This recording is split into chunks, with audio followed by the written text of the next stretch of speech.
What up, Fight World? It's your boy Ego, and I'm back with some more boxing. I'm on Premier Boxing Champions, their website. Make sure you follow them, www.premierboxingchampions.com. Also follow them on YouTube. Now, I was looking at an article that they just put up. It's a Q&A with Keith Thurman right here. Link in the description. It'll route you to this article if you want to read it in full detail. I want to pull some quotes. And you see the header, Thurman doesn't pull punches on his place in 147-pound rankings. I'm number one. Right, so I thought it was interesting. I clicked on it. I want to share what he said and kind of my thoughts. So in this Keith Thurman Q&A, he says, the only way to get real respect in the division is you have to mess with me. I'm the number one welterweight, even though there are 4 of us who could say that. He's referring to himself, Danny Garcia, Kell Brook, who has to decide if he's going to fight Errol Spence Jr., and of course Jesse Vargas, WBO champion, who's slated to fight Manny Pacquiao in November. I want that opportunity to eliminate the others. Then PBC asked him, have you given thoughts to your next opponent? I don't know if I'm going to fight a mandatory defense with David Avince, who's his mandatory, who beat Shane Mosley to secure that spot. I'd rather make something more meaningful happen, but I enjoy looking down, realizing that after a power struggle, I've attained the top spot. So he says, I'm open to stepping in this ring this year. I'm open to that, but I'm also willing to sit back and reflect on the fact that I've worked 20 years of my life to get where I am. Don't really like that notion, but that's something else. What makes you so sure you're the top 147? I made Julio Diaz quit. Luis Collazo and Diego Chavez made him quit. Who else did that to all 3 of those Latin fighters? I also beat Robert Guerrero and Sean Porter. Then he talks about Mayweather and basically luring Mayweather out of retirement, things like that. Thurman goes on to say, if you look at Floyd's resume, you'll see names like Victor Ortiz, Robert Guerrero, Andre Berto. I don't see why Keith Thurman is not a legitimate opponent for him. I've looked at the fantasy of stepping in the ring with Floyd Mayweather on paper. He's never fought anyone like me. I don't know if that's true, but he doesn't have a lot of rodeos left. They talk about Errol Spence. Thurman says, Errol Spence did pretty much exactly what I thought he would. I'm a right-handed fighter who dropped Bundu in the first round with a left hook from the southpaw position. I knew if I could do that, Spence, who is a southpaw, could do that. But even at his age 41, Bundu gave Spence the most competitive 4 or 5 rounds of his career. I don't know if I agree with that. But again, you guys look at it on Premier Boxing Champs for the full breakdown. My thoughts very quick. I want to see Thurman come back sooner than later. If it's his mandatory, then so be it. His mandatory beat Sugar Shane Mosley and earn that spot. But he needs to stay active. I don't like the portion of it where he says, oh, if I could sit back and reflect on my career.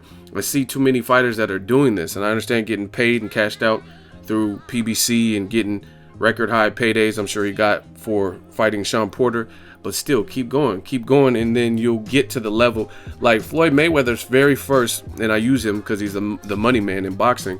Floyd Mayweather's very first pay-per-view, it wasn't astronomical numbers with Arturo Gatti. It probably did solid, but it wasn't astronomical. You know what I mean? And he kept fighting actively. People forget about that, and I keep saying this. People want to be Money Mayweather, but they don't want to go through the pretty boy stages, right? And then he finally got that crack after beating Baldomir and Zab Judah, and he got that crack at Oscar De La Hoya. Then it was full steam ahead, full speed ahead when it comes to big paydays, and he never looked back and never had to go back down to non-pay-per-view. Now, it might be a little bit different. Thurman says he doesn't want his fights to be pay-per-view, and the market's different with PBC. That wasn't going on when Floyd was around. You know what I mean? There was the old pay-per-view model. So the bottom line, you can still be a big, massive star. Keith Thurman has an eloquent speech when he's talking. He understands boxing. He knows how to put things and phrase things and word things. He's an exciting fighter. He has knockouts. He has knockout power. He has power to hurt guys. He can box. He showed you that in the Sean Porter fight. He had to figure out versus Diego Chavez. To me, that's my favorite Keith Thurman performance personally. I just like what he did, and I like how he was losing the war in terms of the banger brawler style. And then he had to make some adjustments, and he put it together and stopped Diego Chavez. I say it was to the body, even though I think a headshot was the final blow that ended it. But we all know the body shot has really dug the nail in the coffin. So I want to see Keith Thurman come back. If Danny Garcia gets this out of the system, fights John Molina or whatever, beats him, those 2 need to fight. Errol Spence Jr., if he gets a vacant belt, the IBF belt, because I think Kell Brook personally, and if I'm wrong, I'll clear this up and make a video. I think Kell Brook is done with 147. That means his belt will become vacant. I don't really see whoever else is next in line on the IBF list beating Errol Spence Jr. like a Konstantin Ponomarov. So Errol Spence will likely be a champion soon, right? And we need to see those unifications. 147 is far too popping to not see some great fights. I'm not saying leave, because I want to see Pacquiao and Thurman, Mayweather versus Thurman. That's cool too. But those fights, those guys have already done 19, 20 plus years in the game, right? So you have to, not to sound rude, but you have to wait till your summons from those guys. You know what I mean? That is just kind of what it is. Like if Bob Arum's in the market trying to pull Danny Garcia or Adrian Broner for a Pacquiao, then see what you can do and try to discuss it. But you're not going to be able to call the shots on a guy like Mayweather. You know what I mean? Keith Thurman, you could say he said all that stuff before the Bundu, which was actually one of not the performance he should have did that before. Like if he said, oh, I'm about to burn money, and he did all this and that before, like Julio Diaz or Robert Guerrero or any performance like that, that would have been great. But the fact that he called out Mayweather and then people thought his fight with Bundu was kind of boring and he couldn't pull the trigger, that just wasn't the greatest performance to do all that, talking about how you can burn money. This year we burning money and all that. So that's just my opinion on it. But I want to see these guys fight. I don't know how else to say it, how many other languages I could say it. I want to see the best fights. But with Pacquiao and Mayweather, we already know what they are and what they've accomplished and their resumes. They don't need, per se, and Floyd's retired, but they don't necessarily need a Thurman or whatever. But if they're going to continue fighting, then sure, fight one of them. But in the meantime, stay active, stay busy. Don't be reaching for the paycheck and the payday. You know what I mean?